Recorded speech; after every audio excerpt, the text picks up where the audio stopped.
Good morning, everyone, and thank you so much for tuning into your Friday edition of Wasatch Weekends. We love getting to be here each and every morning to bring you some great community information, maybe inspire you to try something new in the kitchen, and inspire you where you should plan your next vacation. I'm your host today, Maddie Evans, and we've got a great show in store for you. We're going to teach you how to make cashew milk, which is a great alternative to dairy milk. We're also going to introduce you to the Pioneer Day celebration that's taking place in Heber, which is not too far. You can just make your way over and enjoy everything that they have to offer. And then we're going to help inspire you to make a beautiful vacation in Vegas. Let's kick off the show, though, by taking a look at that local weather forecast.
A great alternative to dairy is using cashews to make some milk, and we're going to teach you how you can make this at home, and that way you can make it the preferred sweetness that you like and all of those great different flavors that you can add. So let's step into the kitchen with Kim and Gretchen.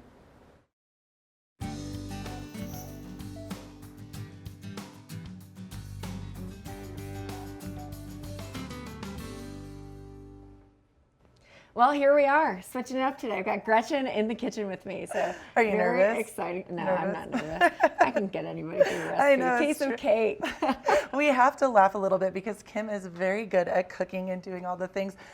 Gretchen here, not so much, but I am learning. So this is a good show for everyone, whether you're very good at cooking in the kitchen or you're a little bit like me and still learning. So there we go. Well, I try to select recipes that are easy to replicate at home, that are quick in the kitchen, and that you can just get it done. And this one I love, too. And it makes everybody feel like they are an expert in doing a little extra pizzazz to whatever they're doing in the kitchen. So today, this is a fun one. We're making a homemade salted caramel cashew milk, which it sounds interesting, but you know, if you're trying to avoid like dairy, sometimes having a nut milk is a good way to do it. And this is a great and easy recipe to make. And you can save some dollars on the recipe as well, because when you go to some of your local coffee shops and get this all the time, which we love local, and it's you need to support, but I could save some money with this. True. I mean, you can even start a nut milk stand, whatever, you know. We're in summertime. Hey, there's always ways like to be an entrepreneur and to be a business owner. So what I love about this recipe is that most likely you probably have most of these ingredients in your pantry. Yes. So there are certain ways you can kind of spice it up. It only takes about 2 to 3 minutes to make in totality. Okay. So we'll just go ahead and get started. So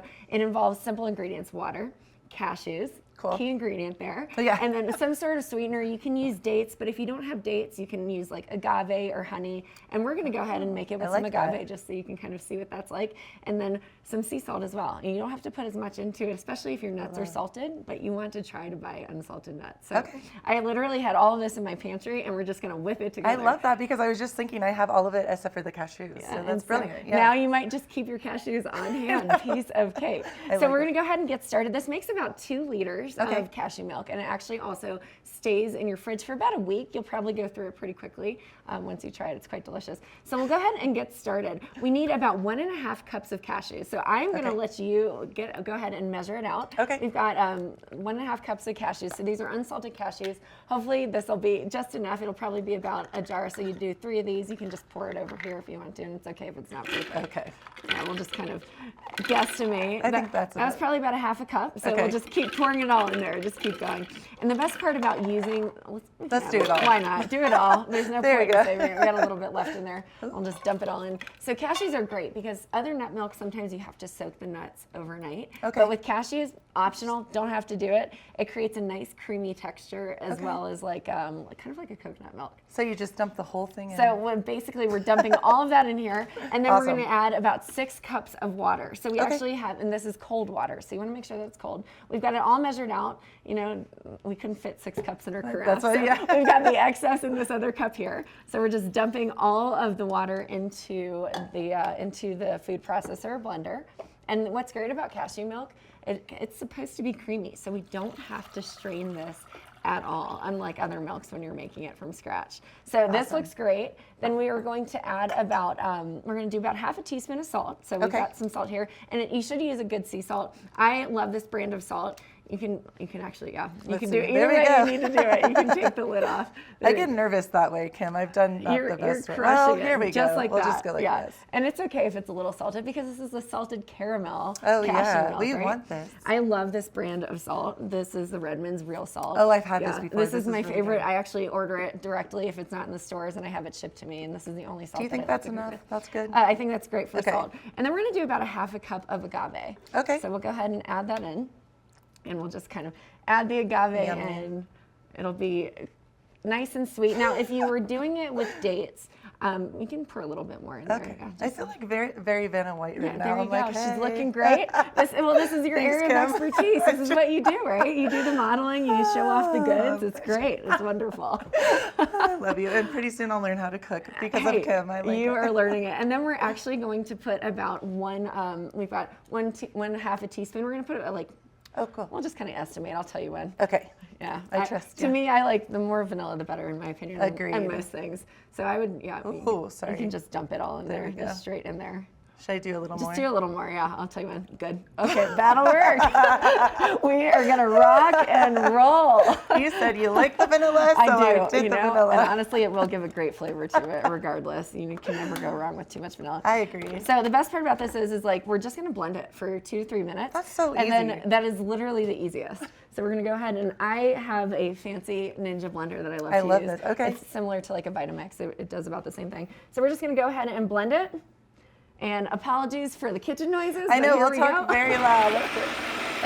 Well, we're spilling it all over the place. You know, that's okay because It's we part did, of the fun of we cooking. did put a lot of water into it, and we'll just kind of blend it nice and low. Yep, we'll pulse it out a little bit.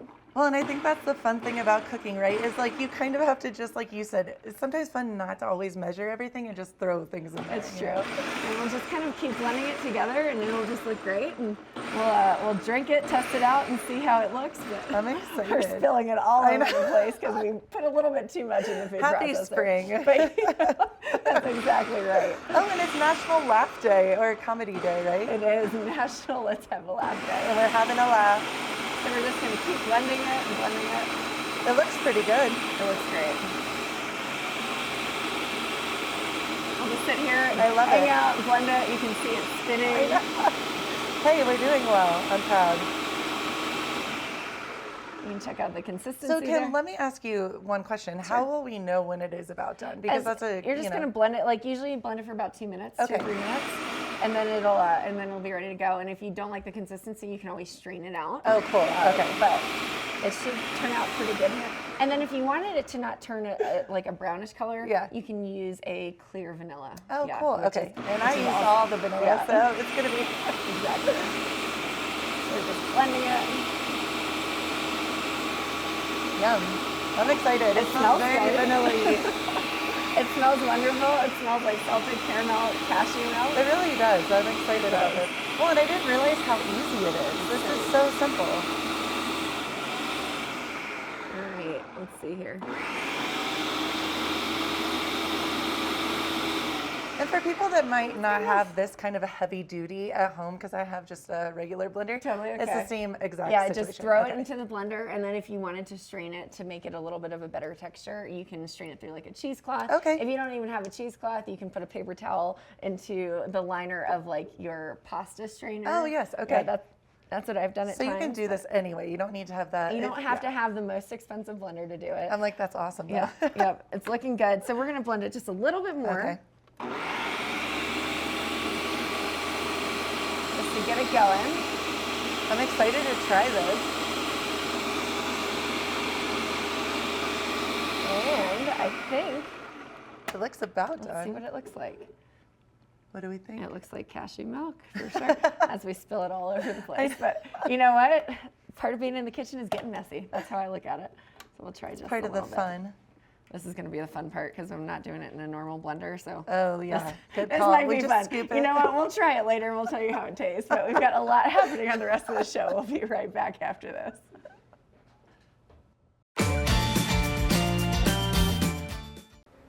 If you're looking for a great way to celebrate Pioneer Day, well then you can make your way over to the Heber Valley because they've got an excellent celebration taking place, and we're going to give you an exclusive look at some of the fun. Ladies and gentlemen, the 2024 Charleston Town Pioneer Day is coming up next month on Wednesday, July 24th at the Charleston Park. And to tell us all the details about this highly anticipated event, as well as some vendor and sponsorship opportunities, we have Jana Brown joining us today. Jana, how are you doing today? Thank you so much for joining us. I'm doing great. I just flew in late last night for my real job at Visit Heber Valley. So, but this opportunity is great for any locals or any businesses that really want to have that hometown feel and Absolutely. have people really appreciate them for doing things like this in the community. Yeah, absolutely, Jana. We're so excited to speak with you about this event. And I kind of want to start off by talking a little bit about the history and tell me a little bit about what is Pioneer Day and yeah, the history of this event. Yeah. So Pioneer Day is when Brigham Young came to Utah and claimed that this was his state, Yeah. basically. So they stake claim Midway and Heber were mostly places to farm, where Park City was more the mining, but a lot of the residents were here in Heber Valley. So Charleston was one of the later towns established, but it's been going on for several years. Yeah. It stopped during COVID, unfortunately, but now we're back. It's the second year that I am on the committee, and I think they wrote me into it knowing that I really love my town. Yeah, and we were just talking off camera. You are a Charleston local for many years, and you have some memories about this event growing up. Tell me, kind of, what do you remember about this event as a child, or what are your memories? Yeah. So 6 a.m., my dad would go and would light off explosives to wake Yeah. everybody up in the town.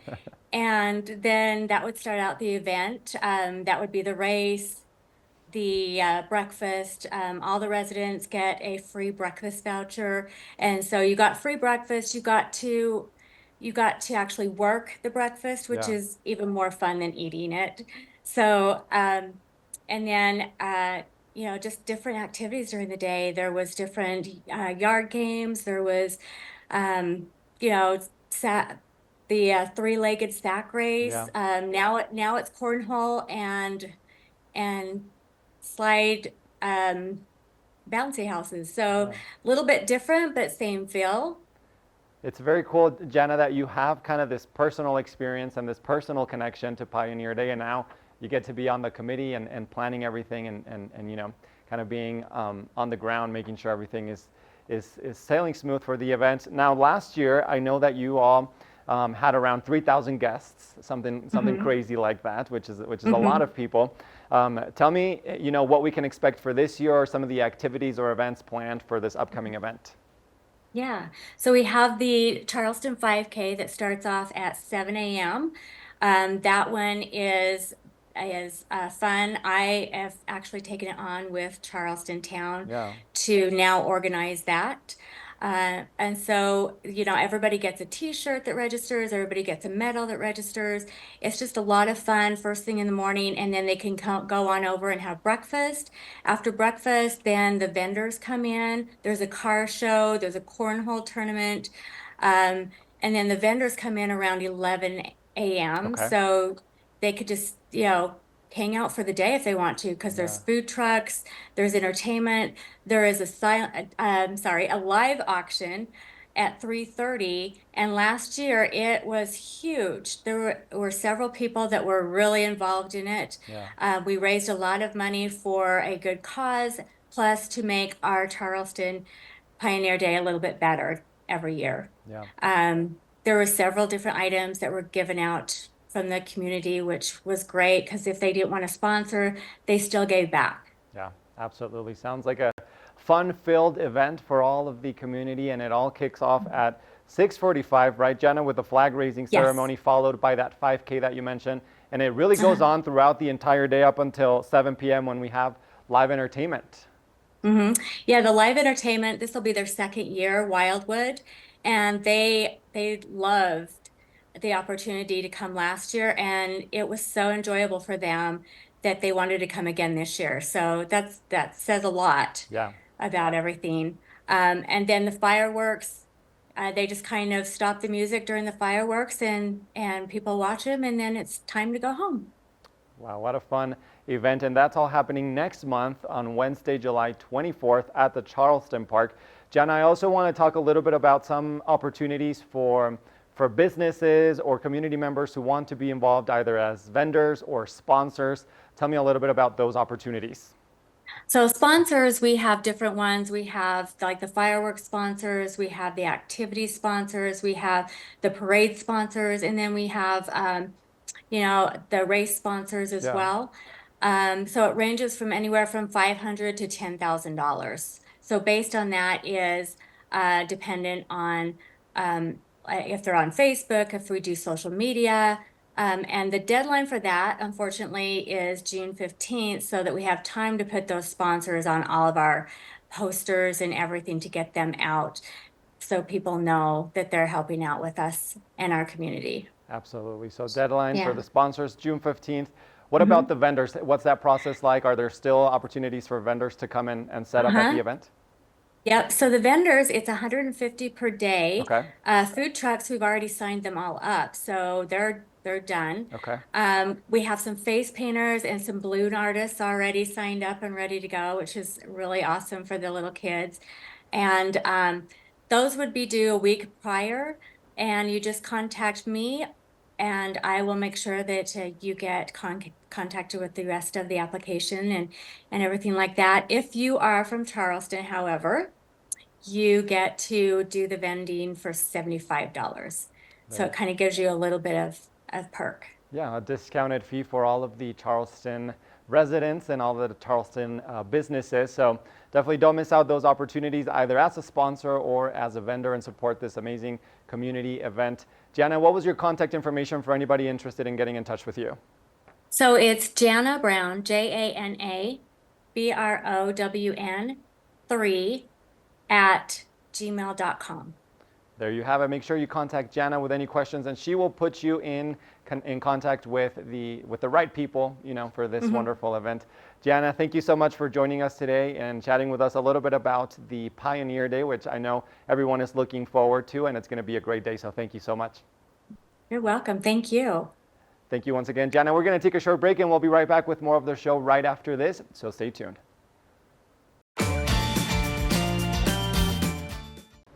Are you looking for a great place to take a vacation? Well, we had the opportunity to chat with a travel expert about how you should plan your next vacation to Las Vegas. Let's hear what they have to say. Well, it's official. Summer 2024 has just begun, and many Americans are planning that Vegas vacation. A lot of things happening. It's really heating up there in Vegas, and I'm not talking about the weather. I'm talking about the shows. There's always something going on with some great entertainment, and there's a great campaign right now called Alive in Vegas, and I am joined today by Gabe Sagley to give us that personal tour of what's going on in Vegas and telling us what's happening in that show. Good morning, Gabe. Hey, great to hear your voice. I know you're a former Vegas resident, so you've got some great insight here as well, from what I understand. Yeah, well, where are you? That place looks absolutely gorgeous. So this may be one of the sexiest places to stay on the Strip. Very dramatic entrance here. At the rooftop villa inside the Nobu Hotel, inside Caesar's Palace here. 10,000 square feet of living space. Pool table, because what better way to unwind in the afternoon? Let's see, who has stayed or partied here? Taylor Swift, Jennifer Lopez, Miley Cyrus, Justin Bieber, Ed Sheeran, and you can be added to that list for a cool $40,000 a night. 3 bedrooms, and there's a massage table in the master bedroom. But this is my favorite part. This is the Zen-inspired rooftop garden, secluded, of course. We've got a great hot tub here, but a great perspective of the Las Vegas Boulevard right below us, and some of these great resorts that we know and love. Rooftop villa at Nobu. By the way, the Nobu chefs, and I know you've had a meal at Nobu downstairs, great place to eat. They'll come up here and prep a meal for you right here when you're staying at the villa. So it's whatever you want, anytime you want. 24-hour butler service. It's my place to be. Absolutely incredible. I'm going to pack my bags. I'll be there tomorrow. But let's talk entertainment. That's what Vegas is known for, and it's all about, goes all the way back to the Rat Pack. Tell us about this new campaign that's taking place. Yeah, and you mentioned it's called Alive in Vegas, and it sort of just, it sheds a spotlight on the sheer quality and quantity of acts coming to perform here over the next couple of months. There's also an Alive in Vegas playlist on Spotify that'll get you pumped before your trip out here, featuring all these great artists. Let me start with some breaking news. The Eagles, they finished their last world tour last year, but they've just announced a limited run at the brand new Sphere. Only 8 shows in September and October, with general admission tickets on sale on Friday. And this is going to be a great show. Again, only 8 shows September, November at the brand new Sphere. I'm right next to the Coliseum at Caesar's Palace, where Garth Brooks continues to sell out shows. So he's got several weeks on the calendar over the next several months, as does Adele there at the Coliseum, as do the Killers and Rod Stewart. Lionel Richie had a great residency a couple of years ago. He's back at the Encore Theater at the Wynn this coming September and November, the King of Hearts residency. And Carrie Underwood is taking over the brand new Resorts World stage. This is the tallest and largest performance venue in Las Vegas right now. No seat is more than 150 feet away from Carrie Underwood. So intimate way to enjoy her music. And if you're a fan of the 90s, we've got just a litany of 90s pop stars coming out here. This is Jodeci, the bad boys of R&B, but you've got Babyface, and you've got Jane's Addiction, and Missy Elliott, and Mariah Carey, all with shows over the next several months here in Las Vegas. I don't think there's any other spot or city in the world that can claim this many big-name acts in one place over just this limited amount of time than Las Vegas. Pretty impressive. Well, it is very impressive, and what's even more impressive is everything is up close and personal, so you feel like you're part of the entertainment that's taking place. Now, you and I both know all these shows in Vegas rival all of these Broadway performances. Is there anything we should know about? Yeah, so another bit of breaking news. You know, Cirque du Soleil has been making a splash here for many, many years. The great show called Beatles Love, which I got to see several years ago, started in 2006. It ends July 7th. So if you want to see it again, or you want to see it finally and enjoy some of that great Beatles music, you've got till July 7th to catch that show. Good news is that there are some other Cirque shows out here on the Strip as well, including Michael Jackson 1 and Ka and Mystère. So no lack of Cirque shows, but yeah, Beatles Love coming to an end July the 7th. There's a great show called Awakening happening at the Wynn. This is an all-ages show. It is a beautifully choreographed show with some great technology on a custom-designed 360-degree stage. Original score. Anthony Hopkins narrates this. It's spectacular, and again, all ages. And speaking of all ages, the Jabberwockies. You got to know them on America's Got Talent. They've just been voted the #1 all-ages show on the Las Vegas Strip, and they're here in a big way, a rhythmic mix of choreography and music and special effects. Very cool. And again, a testament to how the shows here are attracting multiple generations and fans of all ages. Well, Gabe, I am running out of time. We could sit and chat on all the things going on. I just want to add, F1's coming. You got to hang out with my hero, Wayne Newton, that legend, 65 years in Vegas. But that'll be a topic for another day. Thank you for joining us this morning. We'll be here. Good to see you, man. Thanks. Thanks. Bye.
want to thank you so much for tuning into your Friday edition of Wasatch Weekends. We love getting to be here to bring you some great community information every Friday, Saturday, Sunday, and Monday. That way you're in the know before you plan any fabulous trips. Now, I don't know about you, but making my way to Las Vegas and using all of those great travel tips sounds like something I need to put on my bingo card for 2024. Make sure that you tune in tomorrow for your Saturday edition of Wasatch Weekends, and we'll see you there.